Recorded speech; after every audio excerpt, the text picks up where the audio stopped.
Get your day started the right way with Good Day Tampa Bay. It is extremely important. We've been waiting for this day a long time. Hundreds on the front lines receive a COVID vaccine. Healthcare workers detail what it was like as another group in Tampa Bay prepares for their doses today. We're the only deal in town. We're the only place where Democrats, Republicans, House and Senate have come together. A stimulus deal is within reach, but can Congress finally get it done? Where negotiations stand this morning. And it's the second large water main break in just over a week. Progress being made after several homes and businesses suddenly lost water. Yeah, everybody shot out of their homes yesterday. Does anybody have water? Morning, everybody. Welcome to the 5 o'clock hour of Good Day Tampa Bay on this hump day. I'm Walter Allen. And I'm Laura Moody, and early this morning for Jen Epstein. Let's get over to Dave right now for a first look at the forecast. Hey, Dave. Hey, Dave. Hey, morning, Laura. Morning again, Walter. There's our line of rain and storms just plugging along, starting to make its way into the Panhandle area. That will slide eastward and come through here this afternoon. So it is chilly outside this morning. Got a lot of 50s. Most of us are in the 50s, a couple of lower 60s along the coast south of Tampa. So grab your jackets. We're going to start with some sun, but cloud it over quickly as we bring in a line of showers and a few rumbles of thunder for later today. Now, overall, today's high temperature should get back into the lower 70s. Chances of severe weather, well, they're marginal, but there could be one or two strong thunderstorms in that area shaded in dark green, which basically is along and kind of west of 75 for later today. Okay? Okay. Dave, thank you. We start this hour with the latest on Florida's vaccine efforts. Shots will continue in the Bay Area today for those with highest priority. Already, hundreds of doctors and nurses who work on the front lines at Tampa General Hospital have received that vaccine, with many more waiting for their turn. And today, some of the most vulnerable residents in Pinellas County will roll up their sleeves. Health Department says nursing homes and assisted living facilities will begin administering vaccinations just a few hours from now. Kelly Cowan is on the story for us. And Kelly, yeah, when you think about nursing homes and assisted living facilities, those residents and those employees are all kind of in a bubble together. Makes sense. They absolutely are. So, yeah, we've seen just how vulnerable this population is, unfortunately, especially right here in Pinellas County with such a high concentration. And, you know, we've been saying it before, but it's definitely worth mentioning again. And just a sigh of relief that there is some protection for these folks. These loved ones know that the residents in nursing homes will be protected a little bit more. Absolutely. And also just thinking about, you know, visitation and all the stress that's gone into this year and people feeling isolated. This is so important for families that have loved ones in nursing homes. To have hugs again, right? Get those hugs. Hug again. Yeah. I mean, who doesn't want to touch grandma? You know, right? Hug her and kiss her. Absolutely. All right, That's Kelly. all she wants. That's all she wants. Kelly Cowan, Live Horse this morning. We'll touch you later on. Thank you. Here's where things stand in Florida this morning. The Department of Health reported nearly 9,500 new cases yesterday. State also confirmed 79 additional COVID-related deaths, just a day after surpassing a total of 20,000. Positivity rate also rose to 9.6%. All right, it's 5:09 into a developing story now out of Hernando County, where a 12-year-old remains in the hospital after getting hit by a truck last night. Troopers tell us that the child was hit when he rode his skateboard into the path of the pickup. This happened near Norvell Road and Ludlow Lane. Troopers say that the boy was rushed to the hospital with serious injuries. That driver is not facing any charges. In Pinellas County, marijuana, crack cocaine, sold openly right alongside the candy and chips. Police raided a St. Pete convenience store, and now 6 people are facing charges. But these drug sales aren't the only crimes connected to the Quick Stop convenience store. It's been on detectives' radar for more than a month since a man was shot and killed in the parking lot. And as Fox 13's Catherine Hawley tells us, that investigation led to the discovery of the drug market and the suspects who were wanted for other violent crimes. A spirited spin on the old 52-card pickup coming up the new deck, helping people cope during the pandemic. And they are a major part of Florida and Florida's economy. We're talking about snowbirds. So just how much does the state stand to lose if our friends up north don't come down for the winter? We've got to look at the potential impact. That's coming up after the break. Fox 13 News is brought to you in part by Frontier Communications. Don't go it alone. You're watching Good Day Tampa Bay. All right, welcome back. It's 5:15. And you know, usually around this time, Florida starts heading into its profitable tourism season. But this year, things are very different, with many snowbirds staying home this winter, especially our Canadian friends. And Fox 13's Mariah Harrison joins us now. Mariah, this is going to hurt in more ways than one. Good morning. Hey, good morning, and that's absolutely true. We do know that our seasonal visitors bring a huge economic boom with them when they come for that tourist season, but they also add a bit of a social component, especially out there on the beaches. It's just something we're used to around this time of year. But, you know, this year, like with so many other things, we're going to be losing that tourism boom. For now, the U.S.-Canadian border is still closed, and it'll be that way at least through January 21st. But flights to and from Florida are slowly starting to pick up. I'm told. I'm not personally on any of them, but I'm told they're starting to pick up. One day, Mariah. Very soon, we'll all be traveling again. One day. All right, thank you. All right, a little winter weather coming our way, too, I think. Hey, Dave. Yeah, winter temperatures. Florida winter temperatures headed our way. I mean, we really can't complain when, you know, the entire Northeast is about to get buried with some big-time snow. There's our line of showers and thunderstorms, plain as day on Sky Tower radar here early this morning. And I do think that if you have anything to do outdoors in the morning, get it done, because then during the afternoon, that's going to come sweeping through. There'll be some rumbles of thunder and maybe some gusty winds to go along with that as well. Today's highs will be around 73 degrees. With some showers and thunderstorms around this afternoon. Then turning cooler as the clouds kind of linger around tonight with a low of 59 degrees. And then for tomorrow, much cooler, much drier, still breezy tomorrow as well, with a high of around 63 degrees. That's it. Tomorrow's highs are going to struggle just to make it back into the lower 60s. Southeast wind shifting to the south today at about 15 to 20 knots. Not much tide activity. You know, we do have a low tide coming up at about 9:37 this morning. That's about it for tides today. We're in the mid-40s come Friday morning. Ouch. 65 for a high on Friday afternoon. Another cold night going into Saturday morning, and then by Saturday afternoon, nice rebound by making it back into the lower 70s. All right, Dave, thank you. Dealing with life changes brought on by the pandemic can be challenging and emotional. But a young girl and her father in Arizona discovered a way to cope. They call it the 52-card pick-me-up, and Fox's Ty Brennan explains how it works. Love that. All right. Looking ahead to Good Day at 6, celebrating frontline workers. The special tribute that'll take place today in one local city. Plus, we're going to have a little holiday fun with some very cool kids.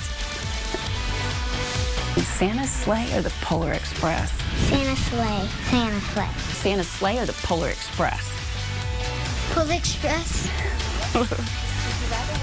And that is just the beginning. You got to hear the answers for who's cooler, Santa Claus or Mrs. Claus. It's all ahead at 6. Then I looked at the handwriting. I said, well, that's my mother's handwriting. Well, my mother passed away in 2018. And this, a beautiful and unexpected gift. Up next, the letter that was sent 5 years ago, and it just arrived just in time.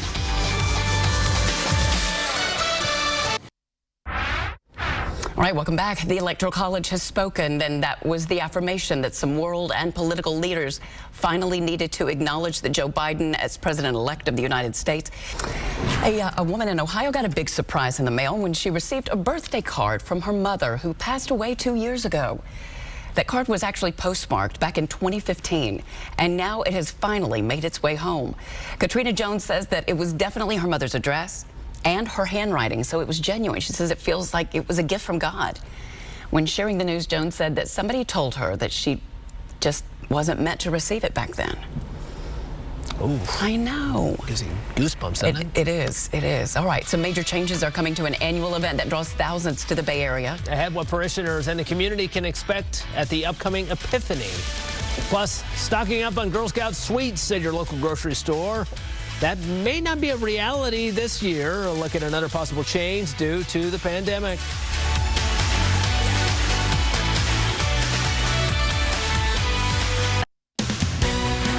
Get your day started the right way with Good Day Tampa Bay.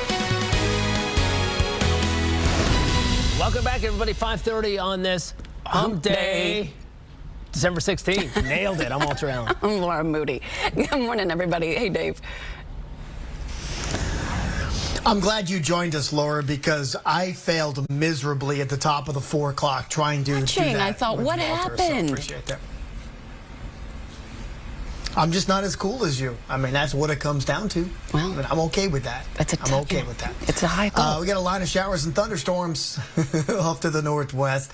That line will be coming through this afternoon, and this is something that's been well advertised for the past couple of days, that we're going to get rain this afternoon.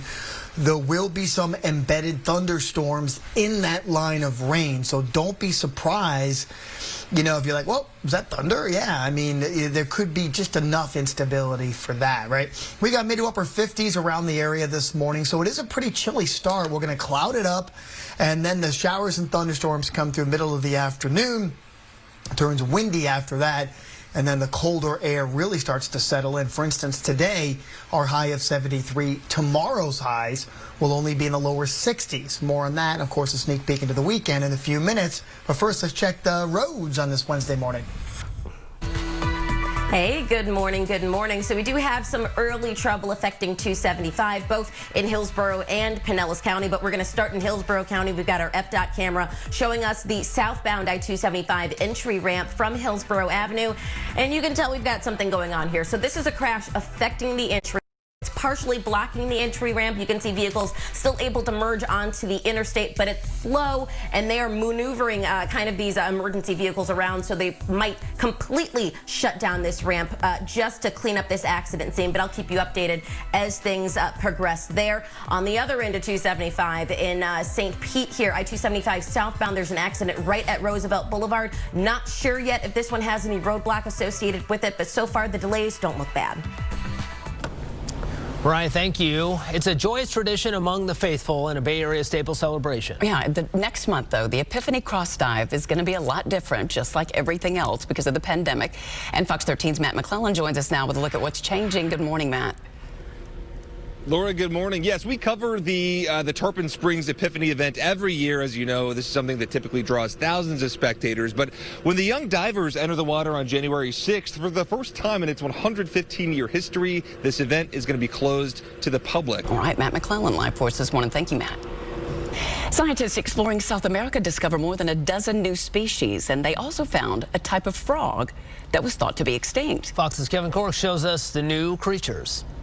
All right, 5:39. All right, stop the world, stop the world. I want to get off. I felt that way for some time now here in 2020. I think we all have, but today, people in parts of West Virginia will get a chance to do that, sort of. We'll tell you about the sweet snow day announcement for kids and for the grown-ups.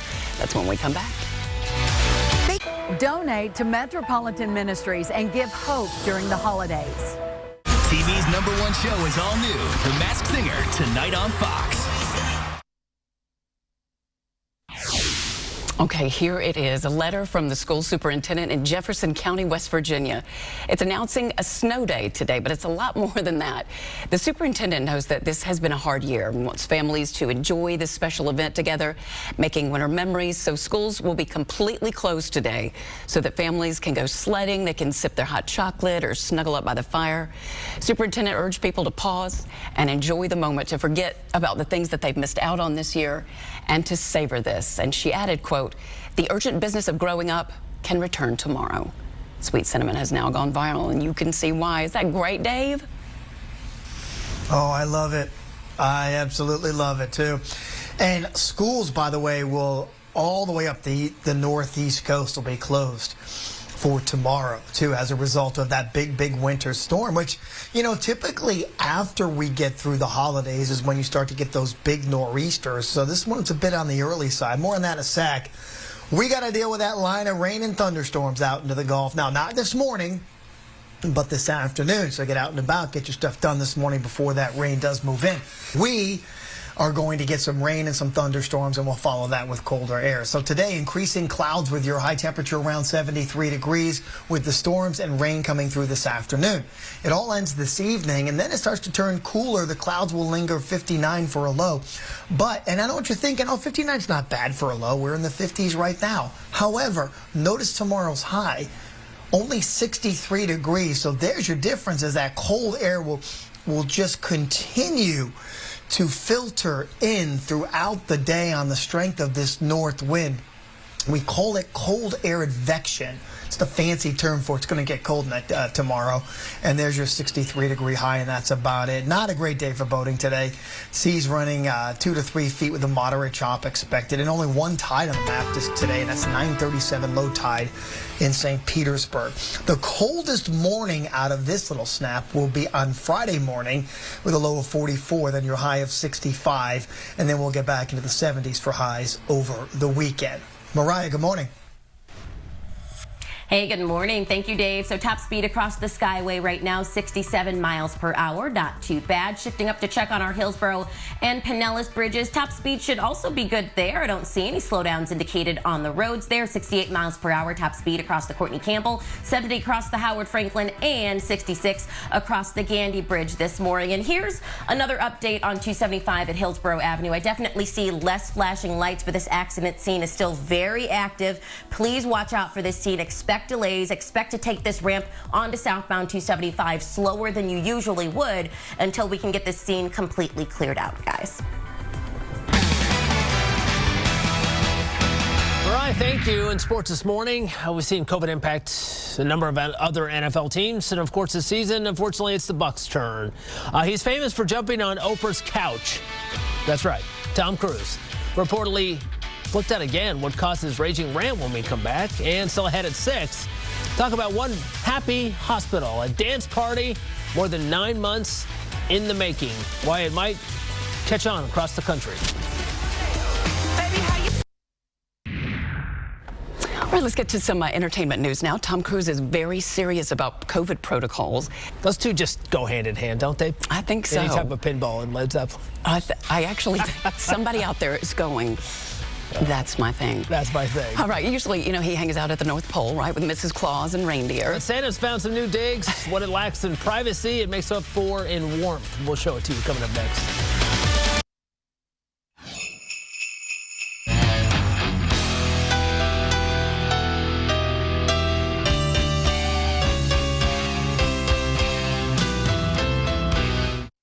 Sarasota police are helping light up the holidays. Check out this awesome video they posted on their Facebook page, as they do, I believe, every year. And officers sync their patrol car lights to a Christmas classic, the Nutcracker. Department also sent wishes to the community for a safe and peaceful holiday season. Now, because of the pandemic, the jolly old elf has had to get creative this year when visiting with excited children. And in Seattle, he decided to set up shop in a bubble. The round tent, look at this. It's decorated with a Christmas tree, gifts, a fireplace, background of snow-covered trees. This has been a big hit so far, drawing a steady stream of kids and kids at heart. And instead of charging for a visit, Santa's taking donations to help families in need. So this year is very special. There's so many people who are hurting so badly. So I was a little adrift at the thought of not being able to do something this year. And I got to tell you, this is special. This is neat. He says that this is the first time he's ever done these kind of visits in a bubble. It's a nice change from the usual mall work, I guess. Bringing a snow globe to life. There you go. Right? Yeah. That'll do it for us at 5. The 6 o'clock hour is next.